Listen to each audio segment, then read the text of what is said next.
ఎన్టీఆర్ జిల్లా ఇంద్రకీలాద్రి శ్రీ దుర్గా మల్లేశ్వర స్వామివారి ఆలయం దేవస్థానంలో నిర్మాణంలో ఉన్న నూతన లడ్డు పోటు అత్యాధునిక అన్నప్రసాద భవనాల పనులను దేవాదాయ శాఖ కమిషనర్ రామచంద్ర మోహన్ క్షేత్రస్థాయిలో పరిశీలించారు.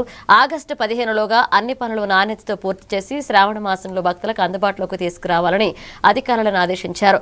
లక్షలాది మంది భక్తులకు మెరుగైన సౌకర్యాలు కల్పించడమే ప్రభుత్వ లక్ష్యమని ఆయన స్పష్టం చేశారు. దేవస్థానంలో నిర్మాణంలో ఉన్న అన్నప్రసాద భవనం, అదేవిధంగా లడ్డూ పోటు భవనం, ఈ రెండు త్వరితంగా పూర్తి చేయవలసిన ఆవశ్యకత ఉందని గతంలోనే పేర్కొనడం జరిగింది. తొందరగా ఆ పనులు పూర్తయ్యేలా చూడాలని ఈఓ గారికి, అదేవిధంగా ఇంజనీరింగ్ సిబ్బందికి గతంలో ఆదేశించడం జరిగింది.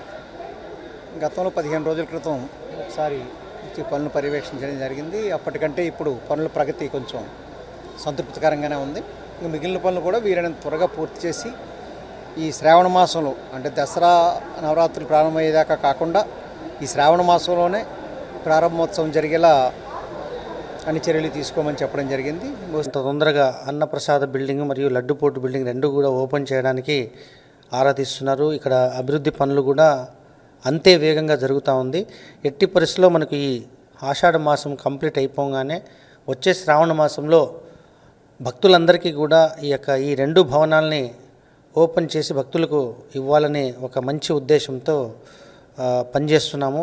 ఇప్పుడు గౌరవ కమిషనర్ గారు కూడా మొత్తం వచ్చి చెక్ చేశారు. పెయింటింగ్ కానీ, ఫ్లోరింగ్ వర్క్ కానీ, ఇక్కడ జరుగుతుండే ఇంజనీరింగ్ వర్క్స్ అన్నీ కూడా చాలా సంతృప్తి వ్యక్తం చేశారు.